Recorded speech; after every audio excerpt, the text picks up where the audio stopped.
Puis ce constat amer dans les marchés de Kinshasa, boue et montagne d'immondices jonchent ces marchés, les conditions des ventes sont précaires, les produits alimentaires dont les vivres faits sont exposés à même le sol sous l'œil impuissant des services d'hygiène commis dans des différents centres de négoce. Certains invoquent des raisons de marketing et d'autres les manques d'étalage, qu'à cela ne tienne. C'est une mauvaise habitude qu'il faut bannir pour prévenir contre les maladies. Des légumes étalés à même les sols, des vivres frais à découvert à la merci de diverses sortes de bactéries. Le marché Lumumba dans la commune de Bandalungwa n'est qu'un échantillon de la quasi-totalité des marchés de la ville de Kinshasa.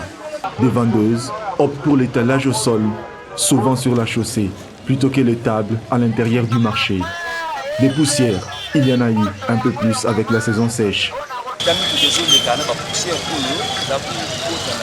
Au passage des véhicules, même des personnes, la poussière se déverse sur les aliments étalés. C'est pire quant aux aliments étalés sur un bout de sac. Il y a absence d'hygiène, ce qui nous expose à plusieurs maladies. Les risques sur la santé sont évidents, ce qu'estiment les acheteurs qui sont souvent contraints d'acheter par faute de mieux. Chaque article que nous achetons au marché, pourtant, il y a beaucoup de vendeurs surtout qui placent à même le sol leurs marchandises non couvertes. Souvent, elles n'expliquent pas leur motivation. Pourtant, il faudra bien couvrir les aliments à cause des parasites de toutes sortes au-delà même de Covid.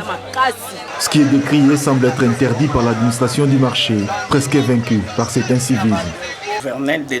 Nous nous efforçons de suivre le ton de Kinbopeto, dont le go était donné dans notre commune par le gouverneur Jantini Ngobila. Nous interdisons aux vendeurs d'étaler leurs marchandises au sol. Autrement, ils mettent la vie de consommateurs en danger. Surtout ceux qui achètent des vivres cuits, ils les avalent directement et le danger est plus grand. Quand je surprends une vendeuse hors norme, j'instruis la police de la chasser et de remettre de l'ordre. Parmi les surgelés, les poissons du chanchard payent le prix des manques de précautions liés à l'hygiène.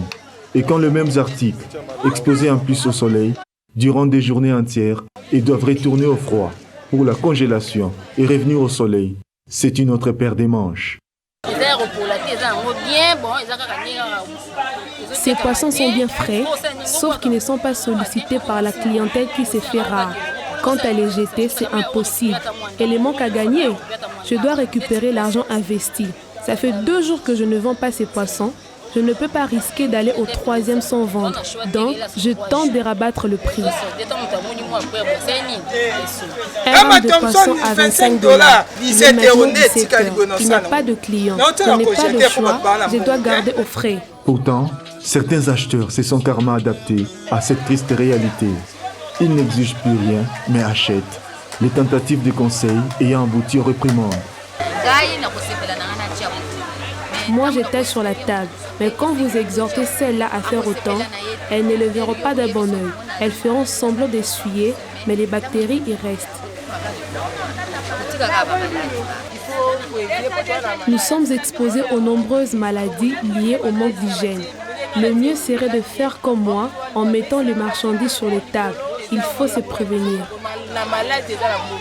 Face à l'ignorance, au laisser-aller ou à la récidive, la vente des aliments à même le sol et à découvert se porte plutôt bien et les conséquences sur la santé des consommateurs d'eux-mêmes. Visiblement, les microbes existent et dévastent, mais aucune disposition drastique, durable, ne semble prendre corps pour stopper cet acte incivique.